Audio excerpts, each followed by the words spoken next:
Hello everyone. इस video में हम पहले रजिस्टर्स के बारे में पढ़ेंगे, कार्बन रजिस्टर्स क्या होते हैं, और उसके बाद सेल्स के बारे में पढ़ेंगे कि इलेक्ट्रिक सेल्स क्या होते हैं। तो पहले हम देखेंगे कि कार्बन रजिस्टर क्या होता है। जब हमें बहुत ज़्यादा रेंज के रजिस्टर्स का यूज़ करना पड़ता है तो हम वहाँ पे कार्बन रजिस्टर्स का यूज़ करते हैं। वो कार्बन के बने होते हैं, वो बहुत छोटे होते हैं और इलेक्ट्रिक सर्किट्स में काफ़ी यूज़ किया जाता है कार्बन रजिस्टर्स का। उसमें कुछ कलर्स होते हैं, उन कलर्स के कारण हम उसमें बता सकते हैं कि उसका रेजिस्टेंस कितना होगा। तो एक रेजिस्टेंस मेरे पास है, ये जो है ये इस टाइप से होता है कार्बन रजिस्टर। इसकी रेजिस्टिविटी, इसका जो रेजिस्टेंस है वो बहुत ज़्यादा होता है। ये कार्बन के बने रहते हैं।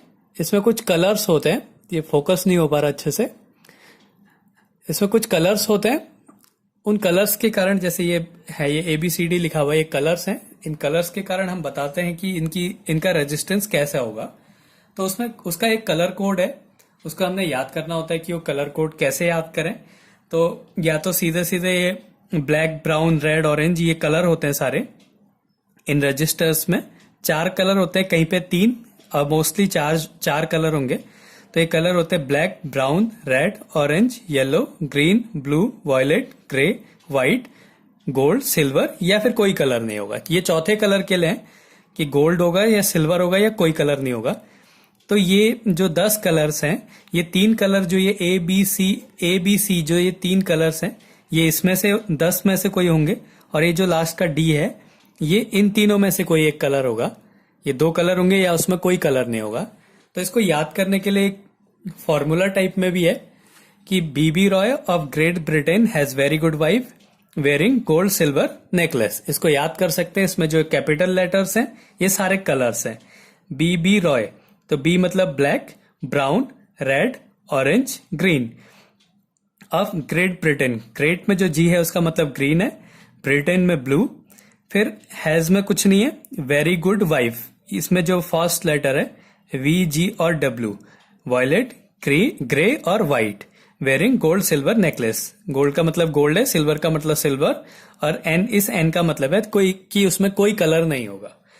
अब इसको हम कैसे बताते हैं? जैसे एक कार्बन रजिस्टर है, इसका रेजिस्टेंस हमें बताना है। तो इसका फॉर्मूला होता है, ये 4 कलर होंगे, AB into 10⁻⁶ plus minus D। ये इसको हमने ऐसे देखना है। ये नंबर्स हैं इसके 0 1 2 3 4। तो अब हम लेते हैं कि जैसे कोई कार्बन रजिस्टर है, उसमें 4 कलर हैं। एक ऑरेंज है, दूसरा ब्लू है, तीसरा येलो है, और चौथा गोल्ड है। माने ये एक कार्बन रजिस्टर है, इसमें ये कलर है, 4 कलर। तो ये A हो गया, ये B हो गया, ये C हो गया, और ये D हो गया। अब हम इसके रेजिस्टेंस को कैसे निकालेंगे? तो इसमें क्या है, अब देखना है। ऑरेंज का कौन सा नंबर है? 3। अब ब्लू का कौन सा है? ये रहा 6 इंटू 10⁻⁶। C में क्या है? येलो का नंबर क्या होता है? 4। और प्लस माइनस गोल्ड का क्या है कि 5%। ये जो है, ये कितना चेंज हो सकता है उसमें, रेजिस्टेंस इतना रहेगा, उसमें इतना चेंज है। ये एरर कह सकते हैं इसको कि इतना चेंज हो सकता है उसमें।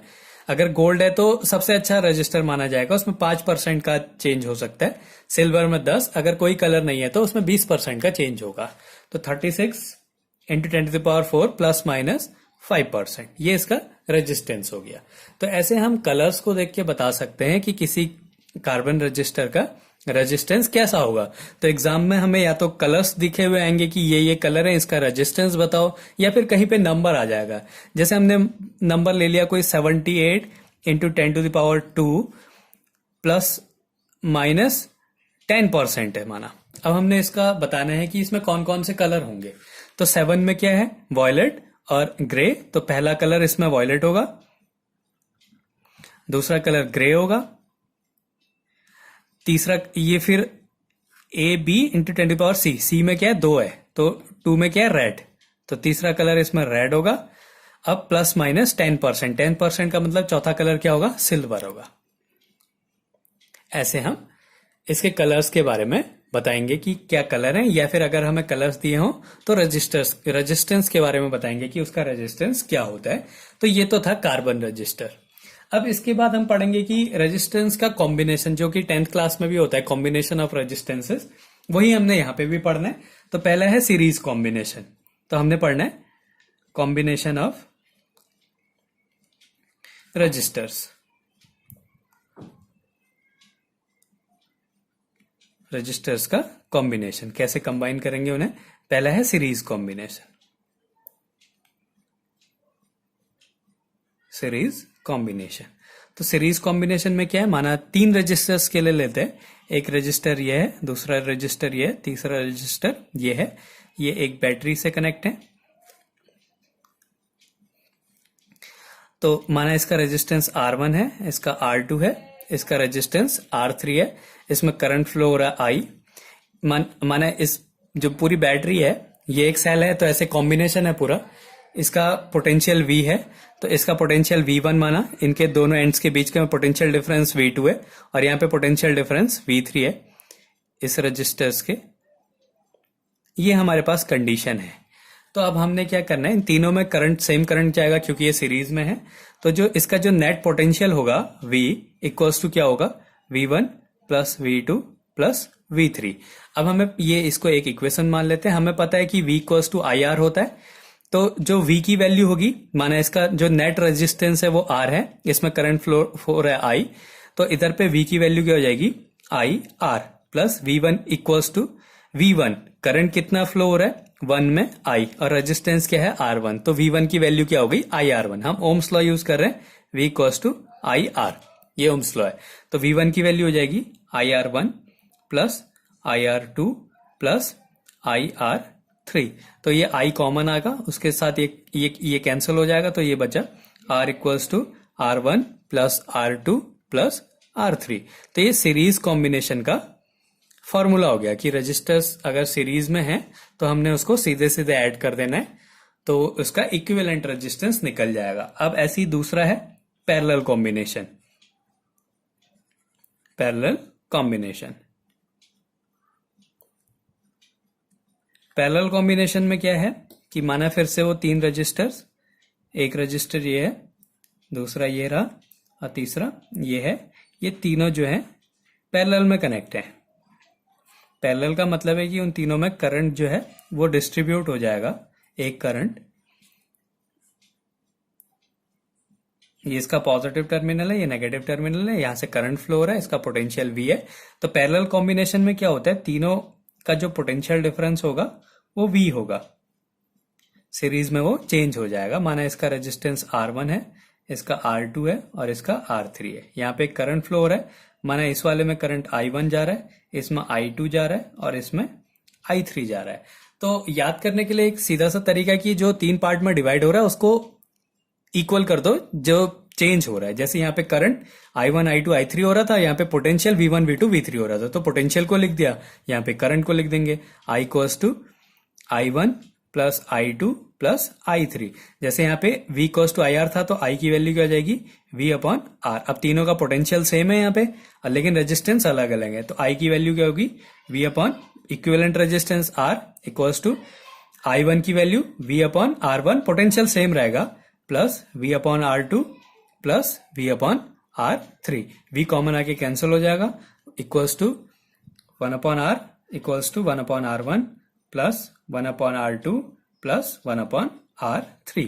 तो ये इसका पैरेलल कॉम्बिनेशन हो गया। पैरेलल कॉम्बिनेशन में रेजिस्टेंस जो होगा वो मिनिमम होगा, क्योंकि ये इनवर्सली जो प्रोपोर्शनल है इनवर्सली ऐड हो रहे हैं उसमें, यहाँ पे डायरेक्टली ऐड हो जा रहा है। तो अगर हमें रेजिस्टेंस को मिला के उसका रेजिस्टेंस मैक्सिमम करना है तो हम उनको सीरीज में ऐड करेंगे, और हमने रेजिस्टर्स को कंबाइन करके उनका मिनिमम रेजिस्टेंस निकालना है तो हम रेजिस्टेंस को पैरेलल में ऐड करेंगे। और जो ये इक्विवेलेंट रेजिस्टेंस है ये तीनों रेजिस्टेंस से कम होगा। यहाँ पे जो इक्विवेलेंट रेजिस्टेंस है वो तीनों रेजिस्टेंसेस से ज्यादा होगा। तो कार्बन रेजिस्टर्स के बारे में हमने पढ़ा कि एक वायर होता है जो कि कार्बन से उसके चारों तरफ कार्बन लगा रहता है। इसका रेजिस्टेंस बहुत ज्यादा हाई होता है। इसके लिए एक कलर कोडिंग था, BB Roy of Great Britain has very good wife wearing gold silver necklace. तो ये कलर्स हैं, कलर्स के नेम है, ये उनका नंबर है। इसका जो फॉर्मूला होता है वो होता है AB into 10⁻⁶ plus minus D। तो ये 4 कलर होंगे, मैक्सिमम 4 और मिनिमम 3 कलर होते हैं। तो इस तरीके से हम लोग इसका बताएंगे कि रेजिस्टेंस क्या है। अगर रेजिस्टेंस दिया होगा तो हम बता सकते हैं कि उसका कलर क्या होगा। फिर उसका कॉम्बिनेशन था कि सीरीज कॉम्बिनेशन में रेजिस्टेंसेस सीधे सीधे ऐड हो जाएंगे और पैरेलल कॉम्बिनेशन में जो है वो अपॉन में ऐड होते हैं। तो ये तो था रेजिस्टर्स क्या होते हैं। अब हम पढ़ेंगे सेल्स के बारे में कि सेल्स क्या होते हैं। ये है सेल्स के बारे में हम पढ़ेंगे। तो इलेक्ट्रिक सेल क्या है? A source of electrical energy which maintains a continuous flow of charge in a circuit. जो कि किसी सर्किट में चार्ज के फ्लो को मेंटेन करे रहता है, उसको बोलते हैं इलेक्ट्रिक सेल। और जो वही सेल का जो कॉम्बिनेशन होता है उसको हम लोग बोलते हैं बैटरी बोलते हैं। तो सेल क्या है? A source of electrical energy which maintains a continuous flow of charge in a circuit. अब इसके बाद ये जो दो चीजें ये काफी इंपॉर्टेंट है कि इलेक्ट्रोमोटिव फोर्स क्या होता है और पोटेंशियल डिफरेंस क्या होता है।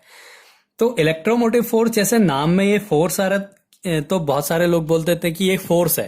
तो इलेक्ट्रोमोटिव फोर्स नहीं है, ये वर्क डन है। तो अब होता क्या है, जैसे एक छोटा सा यहाँ पे माना ये एक सेल है, इसमें 2 टर्मिनल्स होंगे। एक नेगेटिव टर्मिनल होगा जिसको इलेक्ट्रोड बोलते हैं, एक पॉजिटिव टर्मिनल होगा। एक नेगेटिव इलेक्ट्रोड है, एक पॉजिटिव इलेक्ट्रोड है। अब इसमें क्या होता है, जो चार्ज होता है वो पॉजिटिव टर्मिनल से नेगेटिव टर्मिनल में फ्लो होता है। ऐसे यहाँ पे इलेक्ट्रोलाइट्स हैं। तो अगर हम किसी चार्ज को एक टर्मिनल से दूसरे टर्मिनल में फ्लो कराते हैं, बैटरी के अंदर भी फ्लो कराए, जैसे एक चार्ज यहां से निकला, ये नेगेटिव टर्मिनल में गया, फिर बैटरी से फिर से इसके पॉजिटिव टर्मिनल में गया, तो ये जो वर्क डन होता है इसको हम बोलते हैं इलेक्ट्रोमोटिव फोर्स। तो इसका डेफिनेशन क्या है? Work done by the cell in flowing unit positive charge to flow in whole circuit including cell. एक चार्ज को एक टर्मिनल से दूसरे टर्मिनल में फ्लो कराना है, सेल के साथ साथ इसके अंदर भी फ्लो करना है, तो जो वर्क डन होगा उसको हम बोलेंगे इलेक्ट्रोमोटिव फोर्स। इसके बाद होता है terminal potential difference. Terminal potential difference क्या होता है कि एक चार्ज को एक टर्मिनल से दूसरे टर्मिनल में फ्लो कराने में जितना वर्क डन करना पड़ता है उसको बोलेंगे टर्मिनल पोटेंशियल डिफरेंस। मतलब work done to move a charge from one terminal to another terminal. अगर ये सेल के अंदर भी करेगा तो इलेक्ट्रोमोटिव फोर्स हो जाएगा, अगर सेल के अंदर नहीं हो रहा है तो इलेक्ट्रोमोटिव फोर्स नहीं होगा, वो क्या हो जाएगा? टर्मिनल पोटेंशियल डिफरेंस होगा। अब इसमें क्या होता है, एक इंटरनल रेजिस्टेंस होता है, सेल का एक इंटरनल रेजिस्टेंस होता है। जब ये जो चार्जेस होते हैं वो इलेक्ट्रोलाइट में मूव करते हैं, तो जो इलेक्ट्रोलाइट होता है उसका अपोज करता है। यहाँ पे जो लिक्विड है इस सेल में अंदर, ये क्या करता है? चार्जेस का अपोज करता है फ्लो करने से, तो उसको बोलते हैं उसका इंटरनल रेजिस्टेंस। जैसे एक ये सर्किट है, इस सर्किट में एक रेजिस्टेंस यहाँ पे लगाया हुआ है, तो ये एक्सटर्नल रेजिस्टेंस हो गया। और इसके अंदर जो इलेक्ट्रोलाइट के कारण जो रेजिस्टेंस होता है चार्ज को फ्लो होने में, उसको बोलते हैं इंटरनल रेजिस्टेंस।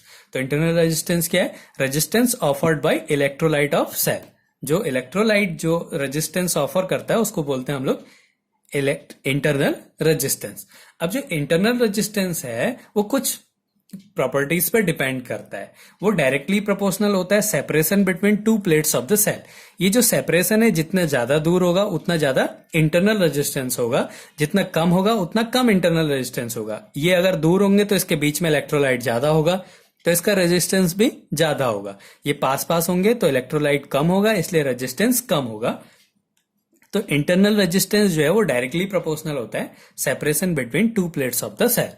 दूसरा है कि ये इनवर्सली प्रोपोर्शनल होता है plate area dipped into the electrolyte. जितना ज्यादा प्लेट एरिया होगा उतना कम जो है इंटरनल रेजिस्टेंस होगा। तो ये जो इंटरनल रेजिस्टेंस है ये इनवर्सली प्रोपोर्शनल होता है plate area dipped into electrolyte. फिर तीसरा क्या है कि जो इंटरनल रेजिस्टेंस है वो इस इलेक्ट्रोलाइट के नेचर, इसका कंसंट्रेशन पे डिपेंड करता है कि इसका नेचर कैसा है और ये इसका कंसंट्रेशन क्या है, उस पे भी ये डिपेंड करता है इंटरनल रेजिस्टेंस। और जो इंटरनल रेजिस्टेंस होता है वो हमेशा कांस्टेंट नहीं रहता है, it does not remains constant, increases slowly on the cell is used. जैसे जैसे हम सेल को यूज करते जाते हैं वैसे वैसे क्या होता है, इसका इंटरनल रेजिस्टेंस इंक्रीज होता रहता है, ये कांस्टेंट नहीं होता है। इसके बाद एक रिलेशन है, relation between E V R and R. Relation between, ये है electromotive force, terminal potential difference, external resistance और इंटरनल रेजिस्टेंस।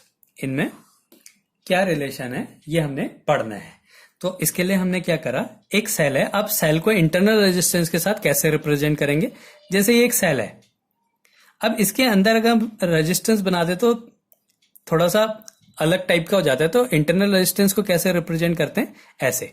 तो ये जो पूरा है ये सेल और उसका इंटरनल रेजिस्टेंस है, ये पूरा। तो कहीं पे अगर हमने सेल और इंटरनल ईएमएफ और इंटरनल रेजिस्टेंस दोनों को दिखाना है तो ये ईएमएफ है और ये उसका इंटरनल रेजिस्टेंस है। तो इस तरीके से दिखाते हैं। तो अब एक सर्किट बनाते हैं। ये एक सेल है और उसका कुछ इंटरनल रेजिस्टेंस है आर, इसका ईएमएफ है ई। इसको एक रेजिस्टेंस जो एक्सटर्नल रेजिस्टेंस है उससे कनेक्ट कर दिया और इसका रेजिस्टेंस है आर, इसमें करंट फ्लो हो रहा है आई माना। तो हमें पता है कि इसका जो नेट रेजिस्टेंस होगा वो क्या हो जाएगा, आर अपॉन आर। जो पूरा जो सर्किट है सेल के साथ, जो पूरा सर्किट है उसका जो नेट रेजिस्टेंस है वो क्या हो जाएगा, आर प्लस आर। तो नेट रेजिस्टेंस इक्वल्स टू क्या हो गया, आर प्लस आर हो गया। तो हमें पता है I equals to E upon R होता है या वी अपॉन आर होता है। तो ई अपॉन टोटल रेजिस्टेंस क्या है, आर प्लस आर हो गया। तो अगर हम इसकी क्रॉस मल्टीप्लाई करते हैं तो क्या हो जाएगा, I R plus I R equals to E हो जाएगा। अब हमें पता है कि ओम्स लॉ क्या होता है, ओम्स लॉ में इंटरनल रेजिस्टेंस नहीं लिया जाता है, एक्सटर्नल रेजिस्टेंस लिया जाता है। तो वो कहता है V equals to I R. अगर किसी सर्किट में करंट फ्लो आई हो रहा है और उसका रेजिस्टेंस आर है, उसका टर्मिनल पोटेंशियल डिफरेंस V है, तो V equals to I R होता है। अब हम इस आई आर की वैल्यू यहां पे पुट कर देते हैं। तो ये क्या हो जाएगा, V plus I R equals to E. तो एक तो रिलेशन ये है इसमें। दूसरा, अगर हम यहां से वैल्यू फाइंड कर दें V की, तो V इक्वल्स टू क्या हो जाएगा, E माइनस आई आर। एक रिलेशन हो गया ये। तो जैसे जो जो हमें न्यूमेरिकल्स में जो वैल्यूज दी होंगी हम उसी फॉर्मूले को यूज करेंगे। अब इसमें एक कंडीशन है कि अगर इस सर्किट में कोई करंट फ्लो नहीं हो रहा, अगर I इक्वल्स टू 0 है, माना इस सर्किट में करंट फ्लो नहीं हो रहा है, तो मतलब क्या हो गया, I इक्वल्स टू 0। तो अगर I इक्वल्स टू 0 है तो V इक्वल्स टू क्या हो जाएगा, E।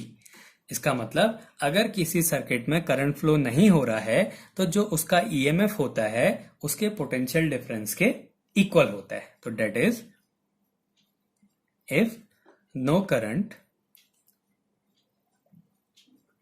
is flowing through the circuit,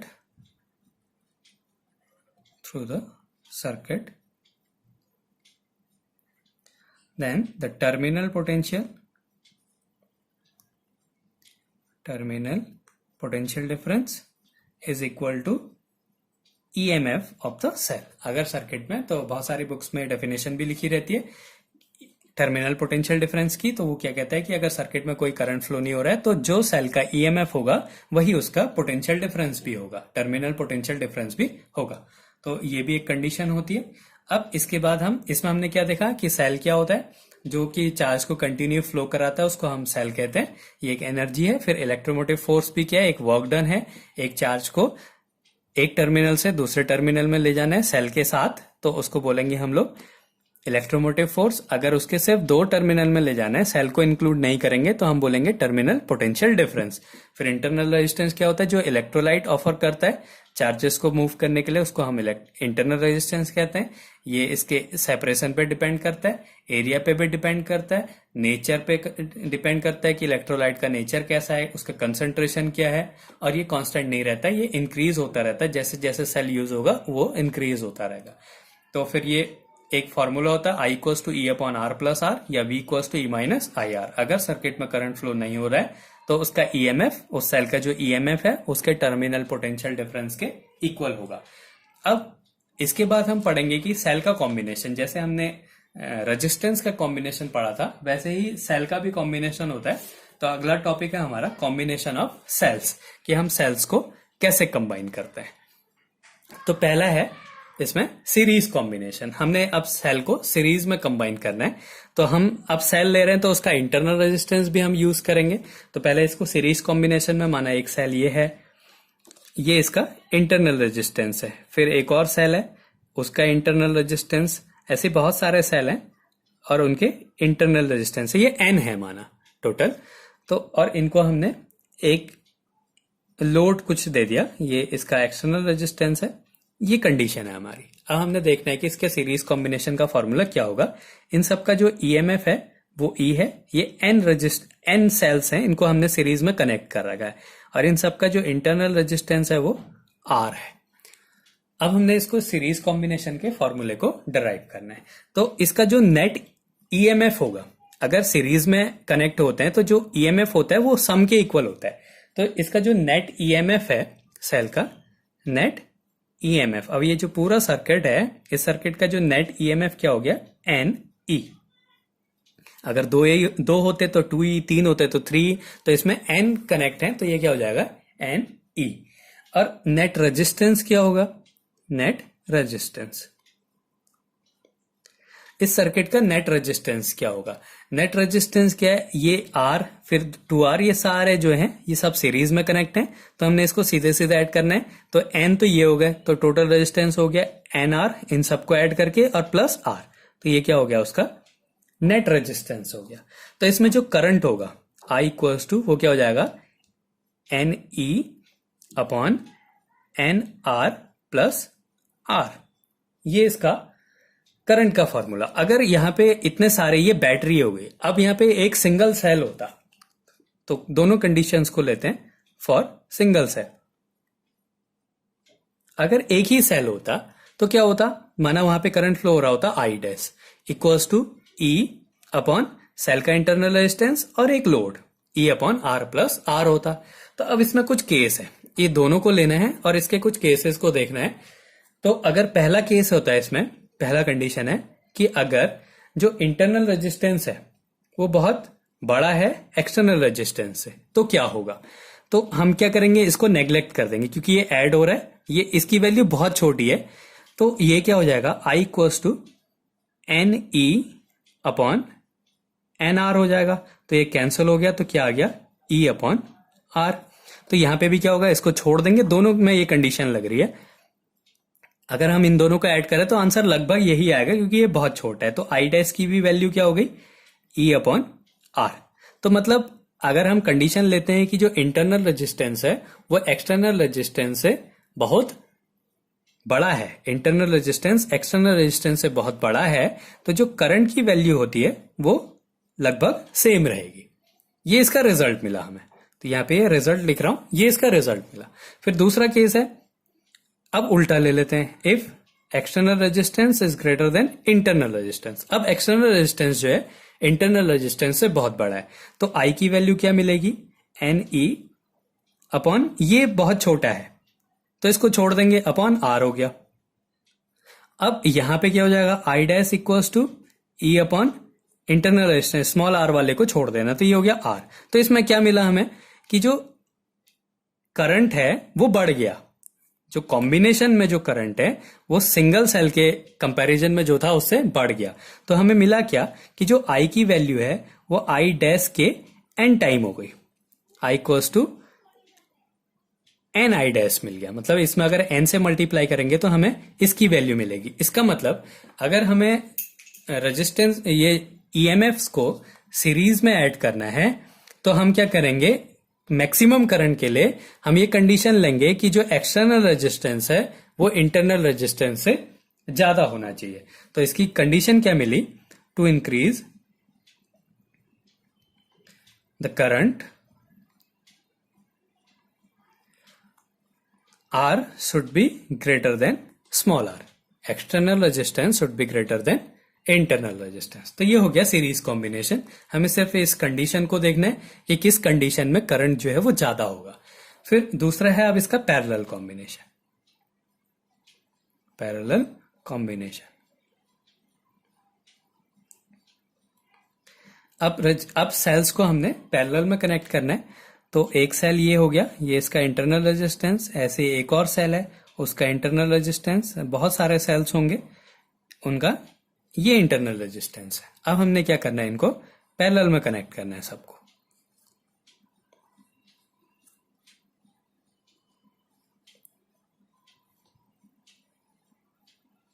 ये सब जो है हमने पैरेलल में कनेक्ट कर दिए और इसको एक लोड से कनेक्ट कर दिया जिसको हम एक्सटर्नल रेजिस्टेंस बोल रहे हैं आर।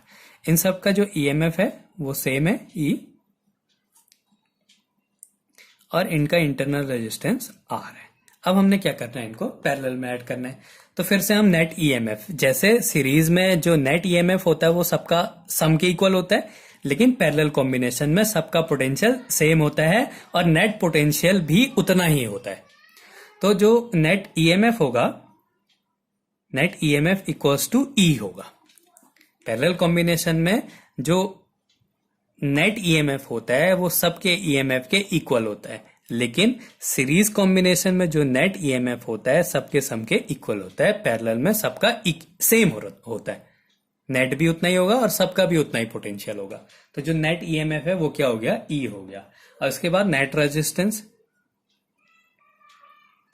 Net resistance. अब नेट रेजिस्टेंस क्या होगा, अब जैसे हमारे पास दो रेजिस्टेंस को ऐड करना है हमने पैरेलल में, तो 1/r प्लस 1/r, तो क्या हो गया 2/r। नेट रेजिस्टेंस निकालना है हमें, आर डैश की वैल्यू निकालनी है, आर डैश। तो इससे क्या मिला हमें, are dash equals to r/2। अगर दो रेजिस्टेंस है तो अपॉन 2, 3 होते तो अपॉन 3 हो जाता। तो यहाँ पे n रजिस्टर्स ऐड है पैरेलल में, और जो आएगा उसके साथ ये सीरीज में ऐड होगा क्योंकि ये फिर कनेक्ट है एक दूसरे से।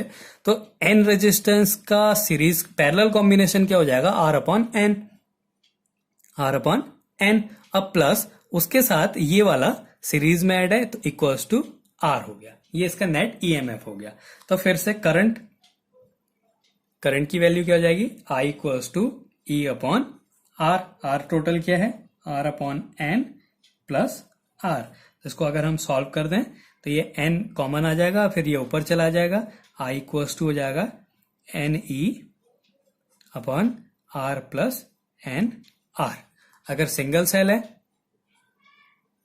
फॉर सिंगल सेल अगर है तो क्या हो जाएगा, I dash equals to E/R plus R होता। अब फिर से हमने वही केस लेना है।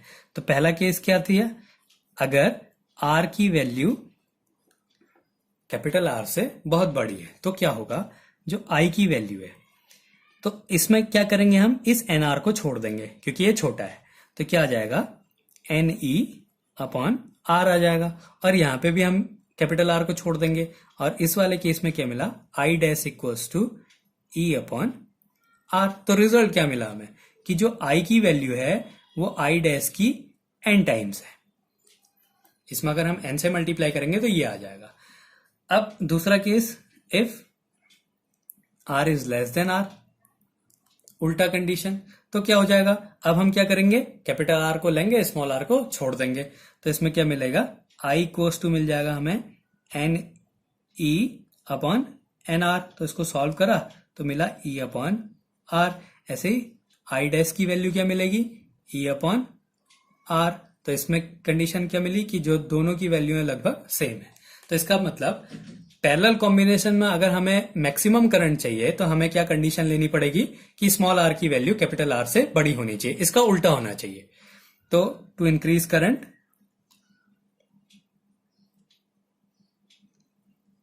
इसकी कंडीशन क्या है, R should be greater than R। तो इंटरनल R बड़ा होना चाहिए कैपिटल R। मतलब अगर हमें सेल्स को सीरीज में ऐड करना है और अगर हम मैक्सिमम करंट चाहते हैं तो हमने कंडीशन लेनी पड़ेगी कि जो एक्सटर्नल रेजिस्टेंस है वो इंटरनल रेजिस्टेंस से बड़ा हो। और अगर हम उसको पैरेलल में कनेक्ट करना चाहते हैं और ये चाहें कि उसमें करंट मैक्सिमम मिले, तो हमें कंडीशन लेनी पड़ेगी कि जो सेल का इंटरनल रेजिस्टेंस है वो एक्सटर्नल रेजिस्टेंस से बड़ा होना चाहिए। तो इस तरीके से हम सेल के कॉम्बिनेशन को करते हैं।